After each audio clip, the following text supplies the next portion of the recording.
The silence in the first-class cabin of Regal Horizon Flight 902 was shattering. Every eye was fixed on row 1, seat A. A young black man, barely 20 years old, sat with a quiet, terrifying dignity, while a flight attendant screamed in his face, her finger inches from his nose. She thought she had the power. She thought she could erase him for the sake of a VIP passenger who demanded his seat. She was wrong. She didn't know that the phone in the boy's hand was already connected to a private line in a boardroom 4,000 miles away. She didn't know that in exactly 6 minutes, the airline's entire $1.2 billion operating fund would be frozen solid. By the time she realized who he was, it wouldn't just be her job on the line. It would be the fate of the entire company. The early morning sun slanted through the floor-to-ceiling windows of JFK's Terminal 4, casting long, golden shadows across the polished terrazzo floors. For most travelers, the airport was a place of frantic energy, rushed goodbyes, sprinting for gates, and the anxiety of TSA lines. But for Julia Banks, today was about silence. At 19, Julia didn't look like the typical first-class passenger of Regal Horizon Airlines. He wore a slightly oversized grey hoodie, faded denim jeans, and a pair of worn-in sneakers that had seen better days. Over his ears sat a pair of noise-cancelling headphones, blocking out the drone of the terminal. To the casual observer, he looked like a college student heading home for the holidays, perhaps on a standby ticket, lucky enough to grab a row in the back. He wasn't. Julia adjusted his backpack, checked his digital boarding pass one last time, and approached the gate. The agent scanning tickets, a tired-looking woman named Linda, paused when she saw the 1A on his screen. She looked up at him, blinking twice. "Priority boarding, Mr. Banks?" she asked, her voice tinged with mild surprise.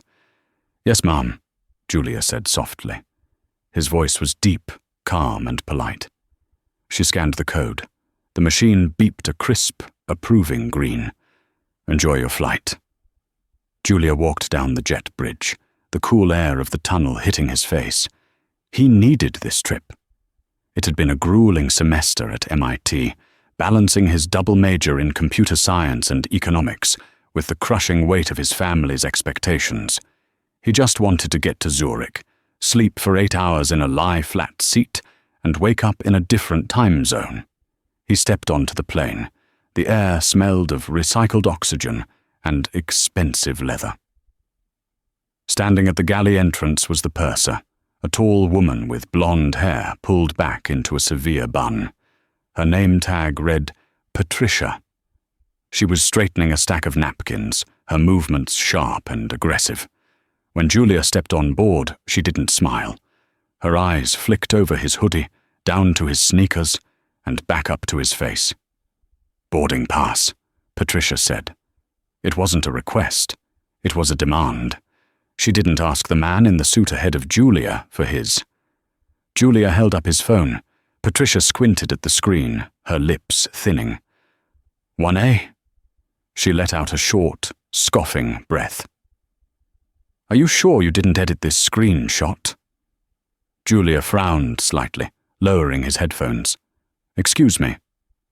"The system creates glitches sometimes," Patricia said, waving a hand dismissively. "Economy is toward the back. Just find an open seat in row 40 until we sort this out." "I purchased seat 1A, Julia said, his voice steady. "I'm not going to row 40. Patricia glared at him, clearly unused to being challenged, especially by someone who looked like him. Before she could escalate, the pilot, Captain Miller, leaned out of the cockpit. "Everything all right back there, Patricia?" "Fine, Captain," she lied smoothly, forcing a tight smile. She turned back to Julia, dropping her voice to a hiss. "Go sit down. If that seat is double booked, you're moving. Do you understand?" Julia didn't answer. He simply walked past her, turned left, and settled into the spacious, leather-clad suite that was seat 1A. He stowed his backpack, took off his hoodie to reveal a plain black t-shirt, and sat down. He closed his eyes, exhaling a long breath. He thought the conflict was over. But the aisle remained busy. Passengers filed in, businessmen in charcoal suits, women with Louis Vuitton carry-ons, the elite of the transatlantic route. Then he heard a booming voice. "What do you mean? Occupied. I specifically requested 1A. My assistant confirmed it this morning." Julia opened one eye. Standing in the aisle was a man who radiated wealth and arrogance. He was in his 50s, wearing a bespoke navy suit that probably cost more than Julia's tuition. His face was flushed red, and he was jabbing a finger at Patricia. This was Theodore Archibald, a hedge fund manager known in New York circles for two things: making money and destroying anyone who got in his way. Patricia looked panic-stricken. "Mr. Archibald, I apologize. The system shows, well, there seems to be an error." "I don't care about errors," Archibald barked, spit flying from his lips. "I care about my comfort. I have a meeting in Zurich that decides the fate of a merger. I need rest. I need my seat." His eyes scanned the cabin and landed on Julia. The silence that followed was heavy. Archibald looked at the young black man in the hoodie, then looked back at Patricia with an expression of utter disbelief. "Is that a joke?" Archibald laughed, a cruel, dry sound. "You gave my seat to the janitor's kid?" Julia sat up straight. He removed his headphones completely. Patricia's face hardened. She saw an opportunity to fix her problem. She stepped toward row 1, her heels clicking ominously on the floor. "Sir," Patricia said to Julia, her voice loud enough for the entire first-class cabin to hear, "I need to see your ticket again." "I already showed it to you," Julia said. "Show it again." Julia unlocked his phone and held it up. The screen clearly displayed, "Julia Banks, Flight 902, Seat 1A, First Class, paid in full." Patricia didn't even look at the details. She glanced at Mr. Archibald, who was tapping his foot impatiently. "There's obviously a computer malfunction," Patricia declared. She turned to Julia. "This gentleman is a Diamond Medallion member and a shareholder. There has been a double booking. You need to vacate this seat immediately."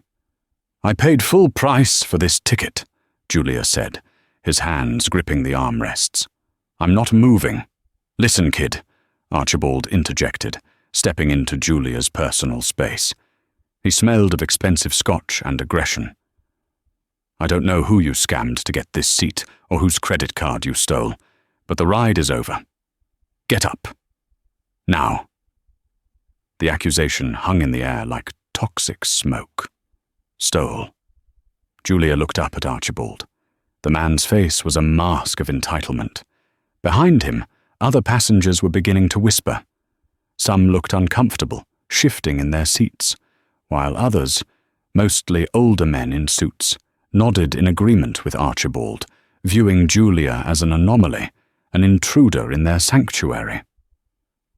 "I didn't steal anything," Julia said, his voice dropping an octave, becoming dangerously calm.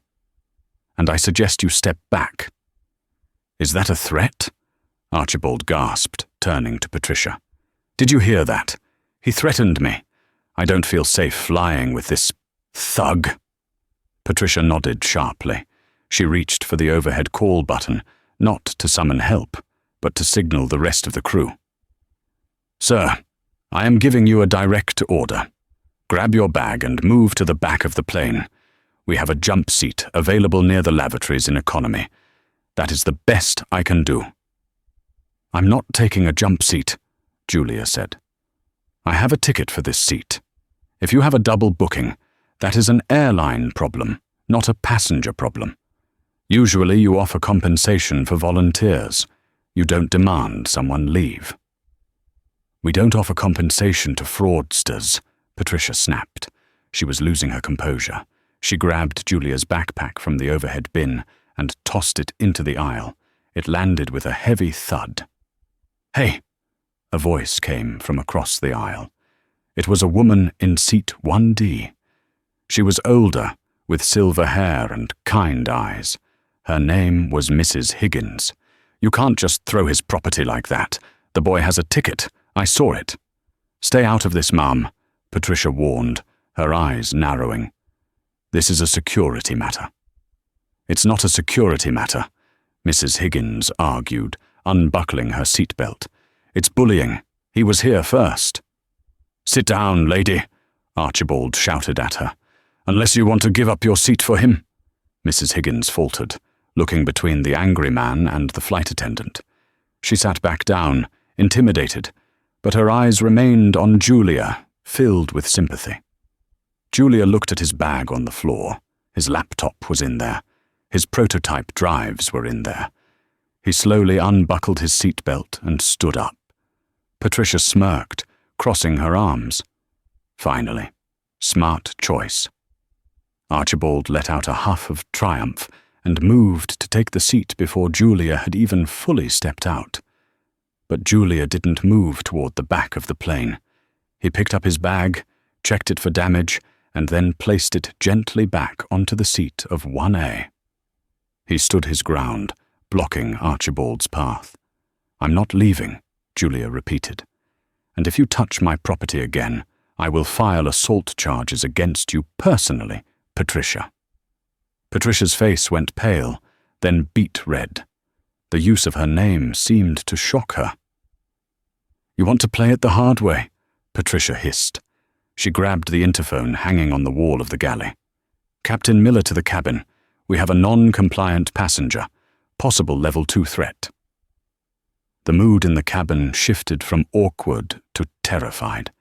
A level 2 threat meant physical resistance. It was a lie, but it was a lie that would get Julia dragged off in handcuffs. Julia watched her make the call. He didn't scream. He didn't beg. He reached into his pocket and pulled out his phone. "Put the phone away," Archibald yelled. "He's probably texting his gang." Julia ignored him. He unlocked the screen. He wasn't texting a gang. He was opening an app that didn't exist on the App Store. It was a black icon with a simple gold key in the center. It was the administrative back door to the Apex Global Holdings server, the parent company that had acquired Regal Horizon Airlines 3 months ago in a quiet, private takeover. He dialed a number. "Who are you calling?" Patricia demanded, stepping closer, her hand hovering over his wrist as if to snatch the device. "My father," Julia said simply. Archibald laughed so hard he nearly choked. "His daddy! He's calling his daddy! What's he gonna do? Come pick you up in his beat-up Honda?" Julia held the phone to his ear. It rang once, twice. Click. "Julia?" A deep, commanding voice answered. It wasn't just a father's voice. It was the voice of Darius Banks, a man who had started in a garage in Detroit and now owned half the digital infrastructure of the Western Hemisphere. "Everything okay? You should be in the air by now." "I'm not," Julia said, his eyes locked on Patricia's. "I'm being removed from the flight." "Removed?" Darius's tone shifted instantly. The warmth evaporated, replaced by the cold precision of a shark scenting blood. "Why? Is there a mechanical issue?" "No," Julia said. "The head stewardess, Patricia, and a passenger named Theodore Archibald have decided I don't look like I belong in first class. They threw my bag in the aisle. They're calling the police to have me arrested as a security threat." There was a silence on the other end of the line. It was a dangerous silence. "Julia," Darius said, his voice terrifyingly quiet. "Put me on speaker." "They won't listen, Dad. They think I'm a fraud." "I don't need them to listen to you," Darius said. "I need them to hear me. Put me on speaker. Now." Julia pulled the phone away from his ear and tapped the speaker icon. He held it up just as Captain Miller emerged from the cockpit, looking annoyed and ready to remove a troublemaker. What is going on here? The captain demanded, looking at the scene. Patricia pointed an accusatory finger at Julia. He refuses to follow crew instructions, Captain. He's aggressive and hostile. That's a lie, Julia said. Get off my plane, son, Captain Miller said, his patience already gone. I don't have time for this. Police are on their way. Before you do that, Julia said, holding the phone up like a shield, you might want to listen to this. I'm not listening to your mother plead for you, Archibald sneered. From the tiny speaker of the smartphone, a voice boomed out, possessing a clarity and authority that cut through the cabin noise. This is Darius Banks, CEO of Apex Global. I am currently looking at the live roster of Regal Horizon, Flight 902. Captain Miller froze. He knew that name. Everyone in the airline industry knew that name. Apex Global was the new owner. They signed the paychecks. Who is this? Miller asked, his voice wavering slightly. Is this a prank? Captain Miller, the voice on the phone continued, cold as ice. If my son, Julia Banks, is not seated in 1A with a glass of sparkling water in his hand in the next 30 seconds, I am going to execute a command on my server that will ground every single Regal Horizon flight worldwide. Do not test me. Patricia blinked, confused. She looked at Archibald. Who is that? Archibald rolled his eyes. It's a recording. It's a trick. Grab the phone. Patricia reached out and snatched the phone from Julia's hand. That is enough, she yelled into the device. You are interfering with a federal flight crew. I am hanging up. She pressed the red button. The line went dead. Julia looked at her. He didn't look angry. He looked sad. You really shouldn't have done that, Julia whispered. Sit down in the back or get off, Patricia screamed, tossing the phone back at his chest. Julia caught it. He looked at the screen. The call had ended. He looked at the time. 8:14 a.m.? Okay, Julia said. He picked up his bag again. I'll get off. Good, Archibald clapped his hands. Finally. Julia walked to the door of the plane. He stopped and looked back at Captain Miller, who was looking uneasy. Captain, Julia said, you might want to check your flight computer. I think your clearance just got revoked. Julia stepped off the plane and back into the jet bridge. He walked about 20 feet, then stopped and leaned against the glass wall, looking out at the tarmac. He looked at his watch. He knew his father. He knew that when Patricia hung up that phone, she hadn't just ended a call. She had started a war. Inside the cockpit of Flight 902, Captain Miller settled into his seat, trying to shake off the unease. The kid was gone. The problem was solved. Patricia was soothing Mr. Archibald with a glass of champagne. Everything was back to normal. Tower, this is Regal 902. Ready for pushback, Miller said into his headset. Silence. Tower, Regal 902, requesting pushback clearance. Static crackled. Then the voice of the air traffic controller came back, sounding confused. Regal 902, hold position. We have a flag on your flight plan. A flag? Miller frowned. We're clear. Weather is good. What's the flag? It's not weather, 902. It's administrative. The system says your aircraft is no longer registered. Say again? Miller laughed nervously. We're a Boeing 777.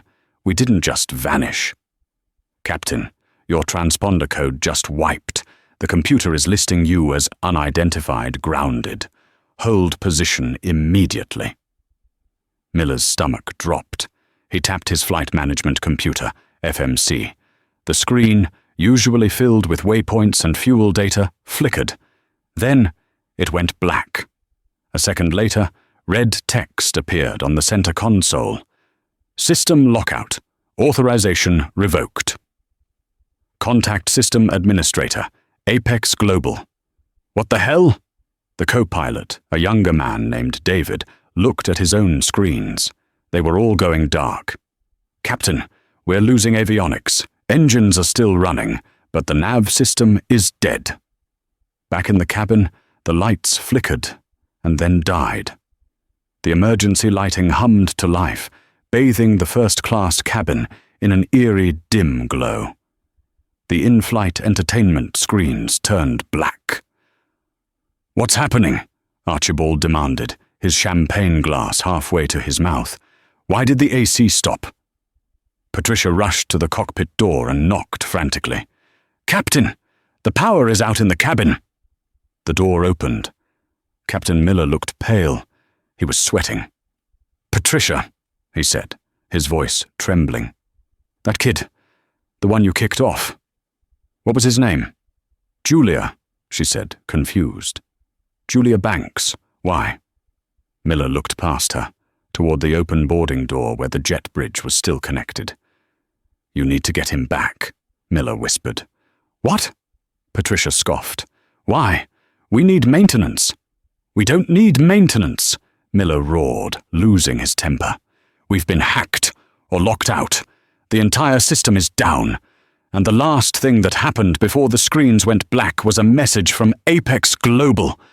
He grabbed Patricia by the shoulders. "That wasn't a prank call. That was the owner. You hung up on the owner." Patricia felt the blood drain from her face. Her knees went weak. "Go get him," Miller ordered. "Now, before he leaves the terminal." Patricia turned and ran. She sprinted down the aisle, past a confused Mr. Archibald. "Where are you going?" Archibald shouted. "I'm hot! Fix the air!" Patricia ignored him. She ran out of the plane, her heels clacking on the metal of the jet bridge. She burst into the terminal, looking left and right. She saw him. Julia was sitting on a bench near the window, calmly watching a video on his phone. He looked up as she approached, breathless and panicked. "Mr. Banks!" Patricia gasped, trying to catch her breath. "Mr. Banks, please!" Julia paused his video. He removed one earbud. "Yes? You need to come back on board." "I can't," Julia said calmly. "I've been removed for security reasons. Remember, I'm a threat." "No, no!" Patricia waved her hands frantically. "It was a mistake, a misunderstanding. Please, the captain is asking for you." "Is Mr. Archibald still in seat 1A?" Julia asked. Patricia hesitated. "Well, I can move him. I can upgrade him to—" "There is nothing higher than 1A, Julia cut her off. "If he is in my seat, I am not getting on that plane." "I will move him," Patricia promised. "I swear, just please come back. The computers, everything is down." Julia looked at her. He stood up slowly. "I'll come back. But not for you. I'm coming back because I have a meeting in Zurich too. But Patricia—" "Yes. When I get back on that plane, I don't want to hear a single word from you. Not one." "Understood," she whispered. They walked back to the plane. The walk of shame was reversed. Patricia led the way, head bowed, while Julia walked behind her, head high. When they re-entered the cabin, it was chaos. It was getting hot. Passengers were standing up, complaining. Archibald was standing in the aisle, fanning himself with a safety card. When he saw Julia, his face turned purple. "You brought him back?" Archibald screamed. "Is this why we're waiting? For him?" Patricia marched up to Archibald. She was trembling, but she knew who held the cards now. "Mr. Archibald," she said, her voice shaking, "I need you to take your bags and move to seat 4D. "What?" Archibald dropped the safety card. "You're joking. You're kicking me out for this. This nobody?" "He is not a nobody," Captain Miller's voice boomed from the cockpit doorway. He had come out to ensure the boy returned. "He is the son of the man who owns this airplane, and right now his father has remotely disabled this aircraft. We are not going anywhere until Mr. Banks is seated in 1A. The cabin went silent. Every head turned to look at Julia. Archibald looked at Captain Miller, then at Julia. The arrogance in his eyes flickered, replaced by a dawn of realization. Apex Global. The acquisition. It had been in the Wall Street Journal. Darius Banks buys Regal Horizon. Archibald swallowed hard. He looked at Julia's hoodie. He looked at the sneakers. He had miscalculated. Badly. Archibald stammered. I didn't know. Move, Julia said softly. Archibald grabbed his briefcase. He didn't look at anyone. He shuffled past Julia, keeping his eyes on the floor, and slumped into seat 4D, a smaller seat near the galley. Julia sat down in 1A. He took a deep breath. He pulled out his phone and dialed his father. I'm seated, Julia said. Is the staff behaving? Darius asked. For now. Good. Systems coming back online in 3, 2, 1. Instantly, the cabin lights flickered on. The air conditioning vents blasted a cool breeze. The screens on the seat backs lit up with the Regal Horizon logo. The passengers gasped. It was like magic. Captain Miller let out a sigh of relief that nearly buckled his knees. He looked at Julia with a mix of awe and fear. Thank you, Mr. Banks, Miller said. Julia didn't answer. He just put his headphones back on. The plane pushed back. The flight to Zurich proceeded. But the drama was far from over. Because while the plane was in the air, Darius Banks was not idle. He had 6 hours while the plane crossed the Atlantic, and he intended to use every minute of it to ensure that when Flight 902 landed, a welcoming committee would be waiting. Not for Julia, but for the people who had humiliated him, and for Mr. Theodore Archibald, the hard karma was just warming up. The atmosphere inside the first-class cabin of Regal Horizon, Flight 902, was suffocating, despite the climate control humming perfectly at 70 degrees. For the remaining 6 hours of the flight to Zurich, the dynamic in the cabin had shifted into something unrecognizable. It was no longer just a flight. It was a cage. Julia Banks sat in seat 1A, the seat he had paid for, the seat he had fought for. He had his noise-cancelling headphones on, but he wasn't playing music. He was listening to the silence of the people around him. He could feel the eyes of the other passengers boring into the back of his head. The whispers had stopped, replaced by a nervous tension. Everyone knew who his father was now. Everyone knew that the young man in the hoodie held the power to ground the plane again, if he wished. 10 minutes after leveling off at cruising altitude, Patricia approached. She didn't walk with the aggressive, heel-stomping confidence she had displayed earlier. She moved tentatively, like someone walking on cracked ice. She carried a silver tray with a crystal glass of sparkling water and a small porcelain bowl of warm nuts. Mr. Banks, she whispered, her voice trembling slightly. Julia didn't look up from his iPad. He was reading a PDF on quantum cryptography for his thesis. Mr. Banks, she tried again, a little louder, forcing a smile that looked painful. I brought you some refreshments. Is there anything else I can get for you? We have a vintage Dom Perignon on ice, if you'd prefer. Julia slowly slid one headphone cup off his ear. He turned his head and looked at her. His expression was blank, devoid of anger, but also devoid of mercy. No, thank you, Julia said. I just wanted to apologize, Patricia rushed on, the words tumbling out. Earlier, it was a stressful situation. The system was showing an error, and Mr. Archibald is a very frequent flyer, and I was just trying to follow protocol. I hope you understand that it wasn't personal. Julia looked at the name tag pinned to her uniform. Patricia.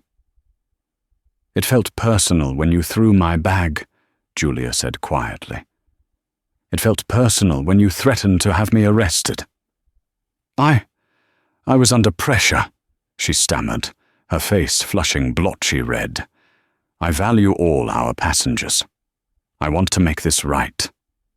Patricia, Julia said, turning back to his screen. You can make it right by leaving me alone for the rest of the flight. If I need water, I'll ask one of the other attendants. Please don't speak to me again, unless it's an emergency." Patricia stood there, frozen, the tray shaking in her hands. She had been a flight attendant for 15 years. She was used to difficult passengers, drunks and divas, but she had never been dismissed with such cold, absolute authority by a teenager. She nodded stiffly, turned, and retreated to the galley, where she spent the next hour texting her union representative with shaking fingers, terrified of what awaited her in Zurich. 4 rows back, in seat 4D, Theodore Archibald was having a different kind of breakdown. Seat 4D was a fine seat. It was still first class, but it wasn't his seat. It didn't have the extra legroom of the bulkhead. It didn't have the privacy, and every time he looked forward, he saw the back of the hoodie that belonged to the boy who had humiliated him. Archibald ordered a double scotch, then another. He pulled out his laptop to review the merger documents for the meeting in Zurich, but he couldn't concentrate. The numbers blurred. His mind was racing. Apex Global. How had he missed it? He knew Darius Banks was a shark. Banks had started in tech, but had aggressively expanded into logistics, transport, and infrastructure. Buying an airline was exactly the kind of move Banks would make to vertically integrate his shipping empire. Archibald realized he was in a dangerous position. His own firm, Archibald Capital, was leveraged to the hilt. The deal in Zurich, a hostile takeover of a Swiss pharmaceutical startup called Novagen, was supposed to be his golden parachute. If he closed this deal, he'd make $50 million in fees alone. If he failed, well, he couldn't fail. He had borrowed against his own equity to fund the acquisition. He needed to smooth this over. He needed to make sure the kid didn't tell his father to blacklist him. Or worse. Archibald downed his third scotch and unbuckled his seatbelt. He stood up, swaying slightly, and walked up the aisle. He stopped at row 1. Julia was typing on his iPad. "Hey," Archibald said. His voice was fake jovial, the tone of a salesman trying to close a bad lead. "Julia, right?" Julia didn't move. "Look, kid," Archibald continued, leaning on the back of seat 1B. "I wanted to come over and clear the air. We got off on the wrong foot. High stress, early morning. You know how it is." "Business is war, right?" Julia finally looked up. "I'm not in business. I'm a student." Right. MIT, I heard. Smart, very smart." Archibald chuckled nervously. "My nephew went to Yale. Look, I didn't know you were Darius's son. If I had known, obviously, I would have offered you the seat myself. Professional courtesy." "So," Julia said, his eyes narrowing, "you only treat people with respect if you know who their father is." Archibald blinked. The trap had snapped shut. "No, that's not. Look, I'm just saying, us guys at the top, we have to stick together. No hard feelings, right? I'd love to buy you dinner in Zurich. My treat. Maybe we can talk about your future. Archibald Capital is always looking for bright young analysts." It was a bribe, a pathetic, transparent bribe. Julia looked at the man. He saw the sweat beading on Archibald's forehead. He saw the fear behind the bluster. "Mr. Archibald," Julia said, "my father taught me a lot about business. But the most important thing he taught me was to judge a man's character by how he treats the people who can do nothing for him. You treated me like garbage when you thought I was nobody. That's who you are." "Now wait a minute." Archibald's smile faltered. "I don't want your dinner," Julia said. "And I don't want to work for you. I just want you to go back to seat 4D and sit there." Archibald's face darkened. The alcohol and the rejection mixed into a toxic sludge in his gut. "You think you're special because of your daddy? You're nothing. You're just a lucky little—" "Mr. Archibald, Captain Miller had emerged from the cockpit, likely watching the cabin feed on the monitor. He stood tall, his hat under his arm. "Take your seat, sir," Miller ordered. "Do not harass Mr. Banks again, or I will have you restrained in plastic cuffs for the duration of the flight. This is your final warning." Archibald looked at the captain, then at Julia. He sneered, straightened his jacket, and turned around. "Enjoy the seat, kid. It won't last forever." He stormed back to 4D. Julia watched him go. He felt a vibration in his pocket. It was his phone. He had connected to the plane's Wi-Fi, which, ironically, was provided by a satellite company his father also owned. A text message from Darius Banks. "How is the flight?" Julia typed back. "Quiet now. Archibald just tried to network with me. It was pathetic." 3 dots appeared. Then a new message. "Archibald Capital? Is that his firm?" "Yes," Julia replied. "Good. Enjoy the movie, son. I have some calls to make." Julia put the phone down. He looked out the window at the endless blue of the Atlantic Ocean. He almost felt sorry for Archibald. Almost. But then he remembered the way the man had laughed when Patricia threw his bag. He remembered the word thug. He closed his eyes and went to sleep. While Julia slept, 4,000 miles away, in a glass-walled boardroom in Chicago, Darius Banks was wide awake. He wasn't shouting. Darius rarely shouted. He was sitting at the head of a long mahogany table, surrounded by 3 of his top lieutenants, his chief legal officer, his CFO, and his head of strategic acquisitions. On the massive screen at the end of the room was a live profile of Theodore Archibald. Net worth, assets, liabilities, recent transactions. "Walk me through it," Darius said, pointing a laser pointer at the screen. "It's messy, Darius," the CFO, a sharp woman named Sarah, said. "Archibald is over-leveraged. He put up his personal real estate portfolio and 40% of his firm's equity as collateral to secure a bridge loan from Zurich National Bank. He needs that loan to buy Novigan." "Why Novigan?" Darius asked. "They have a patent for a new cardiac drug. It's valuable. Archibald plans to buy the company, strip the assets, fire the research team, and sell the patent to Big Pharma for a quick flip. That's his model. He's a vulture capitalist." Darius nodded slowly. "So, if he doesn't close the deal in Zurich today, what happens to him?" Sarah tapped her tablet. "If the deal falls through, he defaults on the bridge loan. Zurich National calls the debt immediately. He doesn't have the cash to cover it. He loses his firm, his homes, everything. He's betting it all on this trip." Darius leaned back in his chair, steeping his fingers.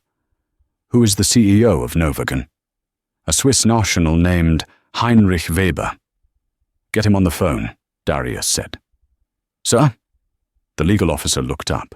"It's 2 hours p.m. in Zurich. He's probably preparing for the meeting with Archibald." "I know," Darius said. "Call him. Tell him Apex Global is interested in making a counteroffer for Novision. A friendly offer. One that keeps his research team employed and keeps the company intact." "We don't need a pharmaceutical company," Sarah noted. "We do today," Darius said coldly. "Offer him 10% above Archibald's price, but there's a condition." "What condition?" "He has to deliver the news to Archibald personally. At the airport. I want Archibald to know he's ruined the second he steps off that jet bridge." Sarah smiled. It was a vicious smile. "I'll make the call." 6 hours later. The wheels of Regal Horizon Flight 902 touched down on the tarmac of Zurich Airport with a smooth, confident screech. The reverse thrusters roared, slowing the massive bird down. Inside the cabin, the fasten seatbelt sign dinged off as they taxied to the gate. Julia woke up as the plane slowed. He stretched, feeling the stiffness in his shoulders. He checked his phone. No new messages from his dad. Just a simple notification from his banking app. Transfer complete. The captain's voice came over the intercom. Ladies and gentlemen, welcome to Zurich. Local time is 4:15 p.m. The temperature is a cool 50 degrees. We ask that you remain seated until we arrive at the gate. For our first-class passengers, we thank you for flying Regal Horizon. There was a pause. The captain's voice returned, tighter this time. We ask that all passengers remain seated even after the seatbelt sign is turned off. Local authorities will be boarding the aircraft to escort specific individuals off first.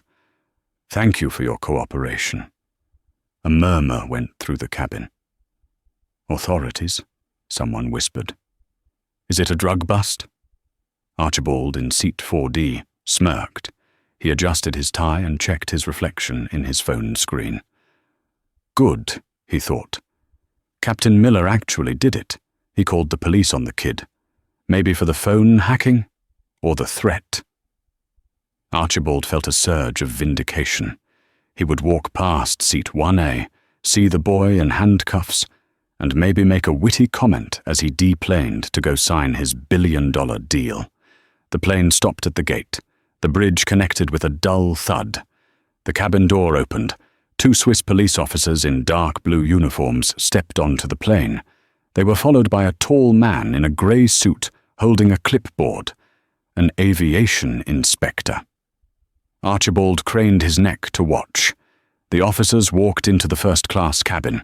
They stopped at row 1. Archibald grinned. Here it comes. But the officers walked right past Julia. Julia didn't even look up. He was packing his headphones into his bag. The officers continued down the aisle and stopped at the galley. They stood in front of Patricia. Patricia Evans? The lead officer asked. His accent was thick, German-Swiss. Patricia looked like she was going to faint. Yes? You are to accompany us. There has been a formal complaint filed regarding violation of international aviation safety statutes, specifically regarding the intimidation of a passenger and the falsification of a security threat. I didn't, Patricia stammered, tears instantly welling in her eyes. This is a federal inquiry, the aviation inspector added. Your flight clearance is suspended pending investigation. Please bring your belongings.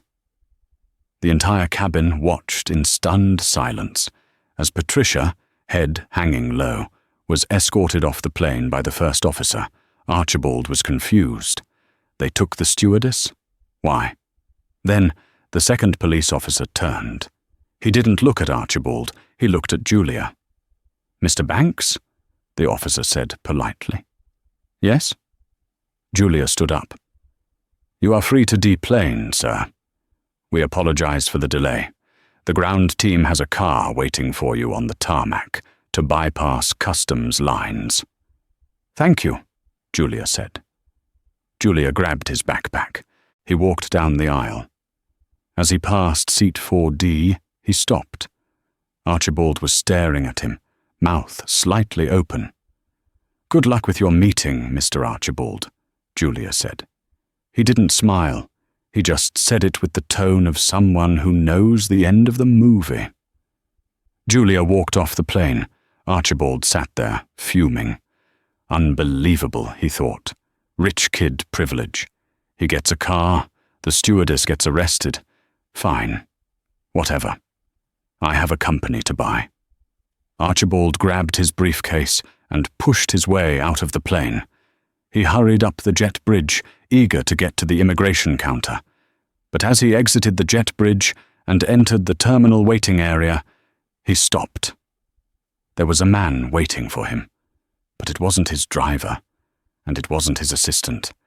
It was a short, stout man with round glasses and a bald head. He was flanked by 2 lawyers holding thick binders. Archibald recognized him instantly. It was Heinrich Weber, the CEO of Novagon. Heinrich! Archibald put on his best smile, extending a hand. You came to the airport.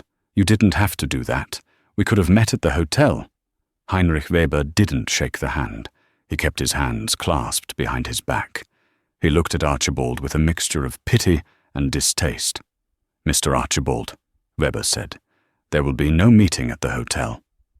Archibald's smile froze. "What? What do you mean? The papers are ready. I have the financing." "The deal is off," Weber said simply. "Off? You can't just call it off. We have a letter of intent." Archibald's voice rose, attracting the attention of other passengers disembarking. "A letter of intent is not a contract," one of the lawyers interjected smoothly. "And frankly, Mr. Archibald, Novagen has found a better partner." "Better partner?" Archibald laughed incredulously. "Who? Who could possibly move this fast? I've been working on this for 3 months." Weber stepped aside slightly. Behind him, walking toward the exit with his backpack slung over one shoulder, was Julia Banks. Julia stopped. He looked at Archibald, then at Weber. "Hello, Mr. Weber," Julia said. "My father sends his regards." "Mr. Banks," Weber bowed his head slightly. "Please tell Darius we are honored to be part of the Apex family. The funds were verified 10 minutes ago." Archibald felt the world spin. The floor of the terminal seemed to tilt. "Apex," Archibald whispered. "Apex bought Novagen." "Cash offer," Weber said. "Closed and signed electronically while you were in the air." "But—" Archibald's face turned grey. "But I have the bridge loan. I leveraged the firm. If I don't close this deal—" "Then I suppose you have a problem with your bank," Weber said. "Good day, Mr. Archibald." Weber and his lawyers turned and walked away, following Julia toward the VIP exit. Archibald stood alone in the middle of the terminal arrival gate. People bumped past him, eager to get their luggage. He stood there, clutching his briefcase, realizing that in the span of a 6-hour flight, he hadn't just lost a seat. He had lost his company, he had lost his fortune, and he had lost it all because he didn't want a kid in a hoodie sitting next to him. But the nightmare wasn't over. As he stood there, his phone rang. It was his personal banker at Zurich National. Archibald stared at the screen, his hand shaking so hard he nearly dropped the device. He knew what the call was about. The hard karma hadn't just hit back. It had nuked him from orbit. The phone in Theodore Archibald's hand felt like a live grenade. The screen flashed the name Stefan Kovic, Zurich National Bank. Archibald knew Stefan. They had played golf together at St. Moritz. Stefan was a friend. But in the world of high finance, friends disappeared the moment the decimal point moved too far to the left. Archibald answered, his voice cracking. "Stefan, listen, I can explain. There's been a slight hiccup with the seller. But, Theodore," Stefan's voice cut through the line, cold and clinical. There was no warmth, no golf buddy camaraderie. "We received notification of the Novagen sale to Apex Global. The collateral for your bridge loan, the acquisition contract, is now void." I know, Archibald stammered, pacing in a tight circle near the baggage claim carousel, ignoring the strange looks from tourists grabbing their skis. "But I have other targets. I can pivot. Just give me 48 hours to restructure the terms of the loan were specific, Theodore," Stefan interrupted. "The liquidity event was tied to the Novagen acquisition. Without it, you are in default. Per the agreement signed last Tuesday, the bank is exercising its right to immediate repayment of the principal, plus interest and penalties." "Immediate?" Archibald felt the blood drain from his face. "Stefan, you're talking about $50 million. I can't wire that from an airport terminal." "We don't need you to wire it," Stefan said. "We have already executed the lien on your personal assets. Your accounts at Chase and Cayman National have been frozen. The deed to your Hamptons estate has been flagged for foreclosure, and your corporate accounts are locked pending liquidation." You froze my personal accounts?" Archibald whispered. Stefan, I can't even buy a taxi ride to the hotel. My cards. Your cards have been cancelled, Theodore. I'm sorry. It's protocol. Click. The line went dead. Archibald pulled the phone away from his ear. He stared at it. A notification popped up on the screen. Apple Pay, card removed. Then another. Amex Centurion, suspended. He stood in the middle of Zurich International Airport, a man who, 3 hours ago, was worth 8 figures. Now, he was destitute. He had no ride. He had no hotel booking that would accept a declined card. He didn't even have cash for a bottle of water. He looked around wildly. He saw the exit doors where Julia Banks had disappeared into a private limousine. "No!" Archibald hissed. "No, this doesn't happen to me. I am Theodore Archibald." He turned and ran toward the exit, pushing past a family of 4. He needed to find Julia. He needed to beg. If he could just talk to the kid, maybe apologize, maybe get his father to call off the bank. It was his only chance. He burst out into the cool Swiss evening air. The line of black cars was moving. He saw a sleek Mercedes Maybach pulling away from the curb. In the back seat, he saw a silhouette. "Wait!" Archibald screamed, sprinting after the car. "Wait! Julia! Mr. Banks!" He ran until his lungs burned, his expensive Italian loafers slapping against the pavement. But the car didn't slow down. It merged into traffic and vanished into the tunnel leading to the city centre. Archibald slowed to a stop, panting, sweat dripping down his forehead, despite the cold. He bent over, hands on his knees, gasping for air. A security guard approached him. "Sir, you cannot loiter here. This is a loading zone." Archibald looked up. The guard was a young man, probably the same age as Julia. Archibald wheezed. "I need a phone. I need to call someone." "You have a phone in your hand, sir," the guard pointed out. Archibald looked at his phone. 3% battery, and no data plan, because his carrier bill was auto-paid by the now-frozen corporate account. He sank down onto the curb, sitting in the exhaust fumes of a passing bus. He put his head in his hands. The King of Wall Street was sitting in the gutter. Meanwhile, inside the airport security office, Patricia Evans sat in a metal chair in a stark, white-walled room. Across from her sat the aviation inspector and a representative from Regal Horizon's legal team, a woman named Ms. Vance. No relation to the band name, just a coincidence of the corporate world. "Ms. Evans," the inspector said, sliding a tablet across the table. "We have reviewed the cabin audio and the flight logs. We also have a statement from Captain Miller." Patricia wiped her eyes with a tissue. Her mascara was running. "I was just doing my job. I thought he was a security risk. He was wearing a hoodie. He didn't look like he belonged." "So you profiled him," Ms. Vance said sharply. "You made a judgment call based on appearance, disregarded a valid ticket, and escalated a situation that resulted in the grounding of a commercial aircraft. Do you have any idea how much money that 6-minute delay cost the airline? Not to mention the reputational damage." "I can fix it," Patricia pleaded. "I can apologize. I'll write him a letter." Ms. Vance shook her head. She placed a single sheet of paper on the table. "Regal Horizon is under new ownership, Ms. Evans.